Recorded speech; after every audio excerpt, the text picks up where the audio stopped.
దేవుడి విగ్రహాలని ఎన్ని రోజులకు ఒకసారి కడగాలి, అలాగే ఎన్ని రోజులకు ఒకసారి శుభ్రం చేయాలి అన్న విషయానికి వస్తే ఇవాళ చెప్తాను. తప్పకుండా వీడియోని ఎక్కడ కూడా స్కిప్ చేయకుండా చూడండి.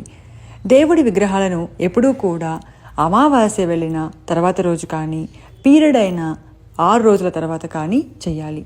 అయితే మధ్యలో మీ పీరియడ్ అమావాస్య రెండు దగ్గర ఉన్నాయి అనుకుంటే రెండు కూడా చేసి అంటే పూర్తి చేసుకున్న తర్వాత ఒకసారి కడుక్కోవచ్చు. ఎక్కువ విగ్రహాలు ఉన్నాయి అన్న వాళ్ళు మాత్రం నెలకు ఒకసారి కడుక్కోవచ్చు, లేదా వారానికి ఒకసారి, 15 రోజులకు ఒకసారి మీకు మాసినట్లుగా అనిపిస్తే అప్పుడు కూడా కడుక్కోవచ్చు.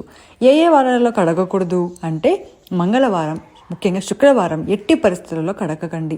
మీ జీవితం అలాగే డబ్బు ఆ ఇంట్లో అంతంత మాత్రమే ఉంటుంది. ఎన్ని మీరు వ్రతాలు చేసినా నేలకేసి మీ తల బాదుకున్నా కూడా శుక్రవారం మాత్రం ఎట్టి పరిస్థితుల్లో కూడా దేవుళ్ళని శుభ్రం చేయకండి. ఇది విషయానికి వస్తే అష్టమి తిథి ఉన్నప్పుడు, చవితి తిథి ఉన్నప్పుడు దేవుళ్ళని శుభ్రం చేయకూడదు. మిగిలిన టైంలలో ఎప్పుడైనా కూడా చేసుకోవచ్చు.